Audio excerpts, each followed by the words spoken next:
Tempos Modernos, de 1936, é um marco na filmografia de Charlie Chaplin. A linha de montagem da fábrica que o filme retratou havia acabado de nascer na época em que viveu Karl Marx. Marx era alemão e viveu de 1818 a 1883. No século XIX, período em que o capitalismo industrial estava se consolidando na Europa.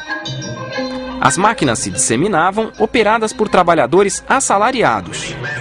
No filme Tempos Modernos, o Carlitos operário, criado por Charlie Chaplin, evidencia como na fábrica capitalista ocorre a exploração do trabalho que os operários realizam, justamente o ponto de partida para a discussão e análise da sociedade capitalista de Marx. Que concepção de sociedade Marx descreveu a partir da observação do mundo capitalista? O que ele trouxe de novo, especialmente para a sociologia? Para responder a essas perguntas, fomos a Sabaúna, um distrito isolado de Mogi das Cruzes, a menos de 70 quilômetros de São Paulo. Aqui, a economia gira em torno de uma única fábrica. São 320 empregos para uma população de 5 mil pessoas. Seria para o Marx, no século XIX, uma típica cidade operária. Porque no século XIX as cidades, em geral, se reuniam em torno de uma fábrica ou de uma mina. O professor de Ciências Sociais, Antônio Carlos Mazeu, da Unesp de Marília, nos acompanha. As perguntas sobre Marx e a sociologia também nos levaram ao encontro de um dos mais renomados pesquisadores em sociologia do país, Gabriel Kohn, da Universidade de São Paulo.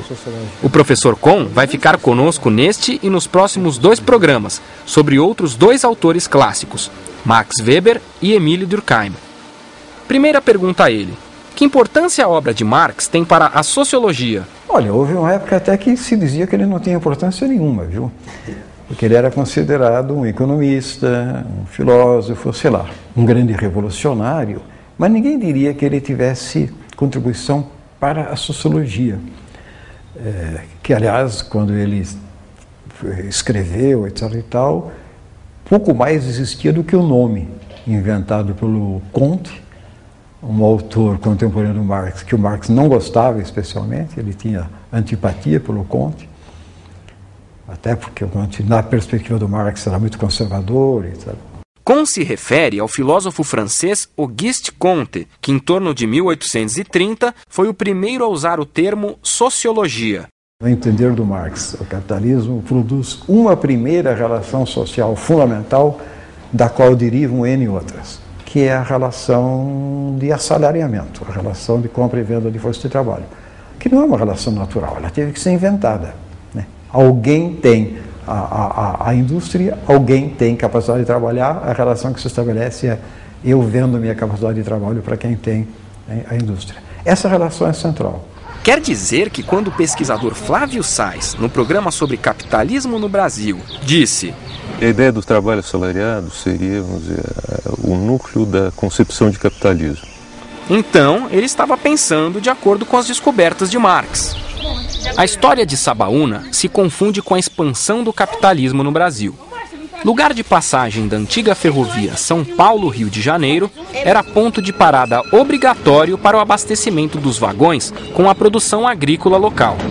Qualquer sociedade capitalista vai ter como desde a sua origem, vai ter como fundamento a ferrovia. Por que a ferrovia? Porque a ferrovia, antes de mais nada, é um instrumento de circulação da produção. Hoje, a estrada de ferro não transporta mais produtos agrícolas. A produção da fábrica de aquecedores, tomadas e chuveiros elétricos sai daqui pela rodovia Presidente Dutra, que praticamente acabou com o transporte ferroviário. O trem é usado apenas para o transporte de carga. A fábrica é a principal fonte de renda dos habitantes de Sabaúna. Sabaúna, ela está numa área de preservação. Então não podemos ter unidades fabris aqui, a não ser essa que já existia quando essa legislação foi feita, né? Eu diria até que a gente, olhando alguns setores da produção, lembra aquele famoso filme do Chaplin, em tempos modernos, né? Onde exatamente o trabalhador enlouquece pelo trabalho repetitivo. E ele enlouquece, lembra que o Chaplin sai apertando o botão, ele vê um vestido, vê os botões, ele vai querer apertar o botão do vestido da mulher. Marx, ele tem, como todos os grandes autores, tem um grande problema. O problema dele era, como é que eu posso explicar a dinâmica extraordinária dessa sociedade que se transforma de uma maneira verdadeiramente revolucionária por força de mudanças econômicas que tem como propulsor uma determinada classe, um determinado conjunto de pessoas. Eu não estou definindo com precisão, mas enfim, tem como propulsores o conjunto dos capitalistas, o conjunto daquilo que ele chamaria a classe burguesa. Como é que essa coisa caminha? Quais são as tendências? O que ela está produzindo? Quais são os limites disso?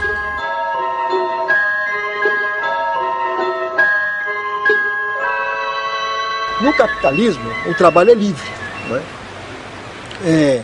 O trabalhador vende a sua força de trabalho e o empresário capitalista compra a força de trabalho. É uma sociedade baseada na propriedade privada dos meios de produção e é uma sociedade fundamentalmente organizada em função da produção de mercadorias. Então, obviamente, isso implica numa necessidade de um trabalho livre e de um trabalho transformado em mercadoria. Então, obviamente, que o Marx, quando vai analisar a construção da categoria trabalho, ele vai dizer, olha, toda forma social tem uma forma histórica de trabalho e no capitalismo, como elemento central, é o trabalho livre e a venda da força de trabalho que move, vamos dizer assim, a estrutura social. O comprador da força de trabalho consome-a, fazendo o vendedor dela trabalhar.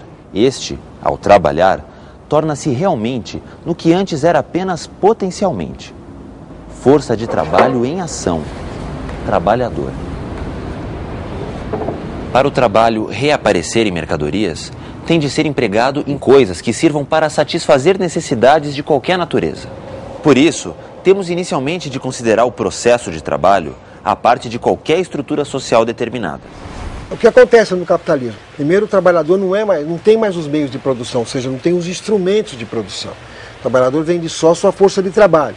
Então, eu quero trabalhar. Pois não, o que o senhor sabe fazer? Eu sou marceneiro. Eu não tenho a madeira, eu não tenho o machado, eu não tenho a serra, eu não tenho a plaina, não tenho nada. Eu chego na fábrica, a fábrica me fornece tudo. Ó, todos os instrumentos de produção estão aqui. Você vai pegar a sua capacidade de trabalho, vai utilizar os meus instrumentos e vai produzir. Isso que são os meios de produção.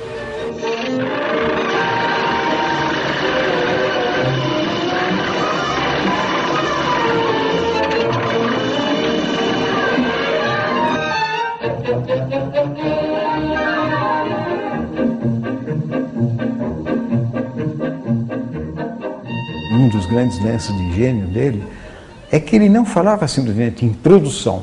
Eu quero ver qual é a produção. Ele não falava simplesmente no trabalho. Ele falava no modo de produção. Quer dizer, como é que se organiza isso? O que significa o seguinte: que tipo de relações sociais estão envolvidos numa certa maneira de produzir que usa tais recursos, tais tecnologias, tais matérias-primas e, claro, tais trabalhadores e tais proprietários de indústria, né? Porque é o homem que está o tempo todo em busca das relações sociais, não necessariamente daquelas que você vê à tua volta, mas daquelas que estão escondidas por trás do modo como se apresentam as coisas na sociedade em que nós vivemos, né? Era esse o grande argumento dele. Quer dizer, não fique olhando só para as relações que você vê às tuas voltas. Procure aquelas que estão escondidas. Porque se você descobrir as que estão escondidas, você vai entender melhor as que você vê à tua volta. Ele é o mais visceralmente sociológico dos grandes clássicos. Por isso, a análise de Marx do capitalismo vira uma análise da sociedade capitalista. Então veja qual é a lógica. Se o trabalho é a essência humana, se o homem é produto do seu trabalho, quando o ser humano que vai numa fábrica e vende a sua força de trabalho e tem expropriado uma parte dessa força de trabalho, que não lhe é paga, não é? O Marx vai chamar isso é uma alienação do trabalho humano. Então uma parte do seu trabalho está alienada. Por quê? Porque quando a gente pensa no trabalho humano, nós pensamos no resultado do trabalho. Então você imagina, isso o Marx vai chamar de processo de produção de mais-valia. Tentando exemplificar. Se eu faço um contrato com um capitalista, olha, eu vou trabalhar 8 horas por dia e vou receber R$10. Nessas 8 horas por dia, em 4 horas de trabalho, eu já paguei meus R$10, qual eu recebo. Aí eu trabalho mais 4 horas, que são mais R$10 que eu estou produzindo. Só que esses mais R$10 não vêm para mim, vão para o capitalista. O Marx vai dizer o seguinte, isto é uma expropriação do trabalho humano, e essa expropriação do trabalho humano eu vou chamar de mais-valor, ou mais-valia. O que o capitalismo está produzindo? O capitalismo é uma criação histórica de uma determinada classe social. A burguesia proprietária dos meios de produção. Ela tem que se relacionar com quem efetivamente produz. Ao se relacionar e colocar esse pessoal nas empresas, nas fábricas e tal, ela é obrigada a trazer para perto e organizar, de alguma maneira, esse conjunto que estava disperso por aí de trabalhadores diretos na produção. Resultado, o capitalismo produz, além de produtos materiais, além de mercadorias, produz uma nova configuração social. Para começo de conversa, uma nova classe. Ele sugere que, se o capitalismo gera uma nova classe que pode se orientar, combinar, organizar seus interesses de uma maneira que não tem compromisso algum com a manutenção da ordem capitalista, então na cabeça dele isso significa o seguinte, inexoravelmente, em algum momento essa nova classe vai fazer valer a sua capacidade e os seus interesses. E vai gerar um outro tipo de sociedade. Marx, sem dúvida, apostava nesse outro tipo, uma sociedade tipo socialista, que você não tivesse mais compra e venda de força de trabalho, não tivesse mais apropriação privada do trabalho, e na cabeça dele, tendencialmente, não teria nem mais o Estado como grande órgão coordenador da sociedade. O socialismo seria a realização inteira da ideia de sociedade, que significaria, no caso, associação livre de homens livres, não sujeitos a qualquer tipo de dominação externa. Isso seria, na cabeça de um autor como Marx, a realização plena da sociedade. Esse é o modelo, digamos, ideal que ele tinha na cabeça. Ele achava que havia condições históricas para, claro que num processo bastante longo, chegar a isso. Dessa análise de Marx, nasceram no século XX as correntes de pensamento chamadas marxistas, que dizem lutar pela criação de uma sociedade em que homens não explorem outros homens. Em 1917, a Revolução Russa, baseada no marxismo, buscou colocá-las em prática. Juntaram-se à União Soviética países do leste europeu que, em 1945, depois da Segunda Guerra Mundial, passaram a ser chamados de Cortina de Ferro. Metade da Alemanha de Marx fez parte da Cortina de Ferro. A queda do Muro de Berlim, em 1989, simbolizou o fim da União Soviética, 72 anos depois de sua criação. A primeira tentativa histórica de realizar aquilo que real supostamente era o propósito do Marx não funcionou. Na realidade, foi efêmera, em termos históricos foi uma coisa minúscula. 70 anos não é nada para a história. Foi uma espécie de espirro dentro da história. Eu não estou, com isso, desqualificando, é claro, eu estou me referindo, sem dúvida, à Revolução Soviética. Não estou desqualificando como fenômeno histórico, é importantíssimo, tem marcas gigantescas no século XX, e não só negativas, certamente não só negativas, muitas positivas, mas tem que considerar isso. Quer dizer, não é por um ato revolucionário assim, meio voluntarista que você muda esse negócio. Então temos que considerar que o capitalismo está aí, está firme, e não há, a não ser que você tenha uma concepção totalmente catastrófica, não há muita perspectiva de uma mudança no curto prazo e nem seria desejável. Nessa sociedade capitalista analisada por Marx, a educação tem um papel decisivo. A primeira criança que nós trabalhamos, quem foi? Ele não tem, pessoalmente, uma reflexão sistemática sobre educação. Mas a tendência maior do Marx e dos seus seguidores é de desenvolver uma visão crítica sobre os limites da educação na sociedade contemporânea, que no entender deles estaria demasiado voltada para a reprodução das condições já dadas de vida social e não suficientemente voltada para criar indivíduos capazes exatamente de ir além, de transcender isso, né? E o que Marx pensaria do mundo de hoje? Olha, o Marx ficaria espantado por dois motivos, segundo a minha avaliação. Primeiro, ele diria o seguinte: tudo aquilo que eu avaliei, que eu analisei, está acontecendo, não é? A mercadoria se transformou, não é mais um fetiche, mas é uma reificação. O mundo vive uma reificação.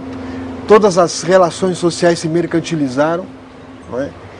O Marx imagina o Marx caminhando pela Avenida Paulista e olhando as revistas de mulheres nuas. Ele iria dizer: está aí o ser humano que virou mercadoria de vez, se vende pessoas nas ruas, não é? Ele diria que a mais-valia se realiza hoje de uma forma brutal, de que há uma concentração, de que houve aquilo que ele dizia que era uma tendência, aconteceu, a fusão do capital financeiro com o capital industrial, que é o capital monopolista do mundo contemporâneo, não é? E também iria dizer o seguinte: puxa vida, essas experiências socialistas falharam e falharam muito. O pensamento marxista se defronta, entre outras coisas no momento, com o seguinte problema: a forma tradicional de construir uma alternativa histórica ao predomínio unilateral da sociedade capitalista, que seria a organização política de uma poderosa classe trabalhadora, de um poderoso proletariado, essa condição não existe mais. A classe trabalhadora está na defensiva, perdeu as suas condições de negociação e não é uma força, e não será em futuro próximo. Os trabalhadores da produção não serão uma força capaz de mudar a sociedade. Então, essa alternativa se foi. O problema é qual é historicamente a alternativa possível e como é que ela pode se organizar. A partir de que indicações, por que modos, nacionalmente, internacionalmente, localmente, em nome de que bandeiras e por aí vai.